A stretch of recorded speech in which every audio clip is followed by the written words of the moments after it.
Les manifestations antérieures, et notamment celle du 14 juin, ont donné lieu à des violences absolument inacceptables. Cette manifestation a conduit à des dégradations de mobilier urbain, de bâtiments, de commerces, et 28 policiers ont été blessés. Alors même que les forces de sécurité sont réparties sur l'ensemble du territoire pour assurer l'ensemble des missions que je viens d'indiquer, la reproduction d'une manifestation de même nature n'était donc pas envisageable. C'est pourquoi, à la demande du Premier ministre, j'ai demandé au préfet de police de proposer aux organisateurs un rassemblement statique qui, comme le souhaitait le gouvernement et le Premier ministre, conciliait la liberté d'expression à laquelle nous sommes attachés, que nous avons toujours défendue, et les impératifs d'ordre public, en même temps que nous devions garantir un niveau soutenable de mobilisation des forces de sécurité dans un contexte où celles-ci sont déjà très fortement sollicitées. Les organisateurs ont refusé cette proposition qui leur était faite.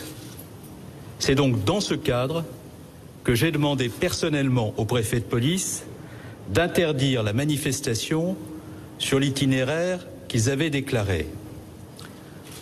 Au terme de cette interdiction, et alors que notre dialogue n'avait pas abouti, les secrétaires généraux de la CGT et de Force ouvrière ont demandé à me rencontrer. Je les ai reçus à la demande du Premier ministre et du Président de la République. Je leur ai proposé de reporter la manifestation prévue demain à Paris. Les conditions m'ayant conduit à interdire ce défilé étant sérieuses. Mobilisation inédite des forces de l'ordre dans cette période, nécessité pour les policiers et gendarmes rudement éprouvés par la répétition des manifestations violentes, d'assumer l'ensemble des missions opérationnelles qui leur sont assignées. Messieurs Mailly et Martinez ont fait valoir l'impossibilité dans laquelle ils se trouvaient d'empêcher la veille le déroulement d'une manifestation compte tenu des traditions syndicales fortement ancrées, de la volonté de plusieurs mouvements associatifs de se joindre au mouvement.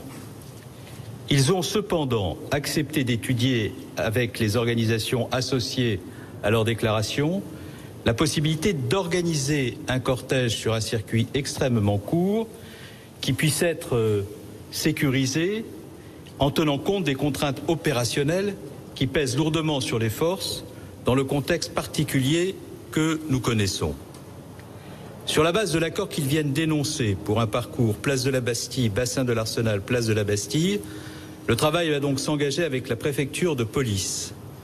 Au terme de la manifestation de demain, les discussions s'engageront pour sécuriser les autres manifestations prévues.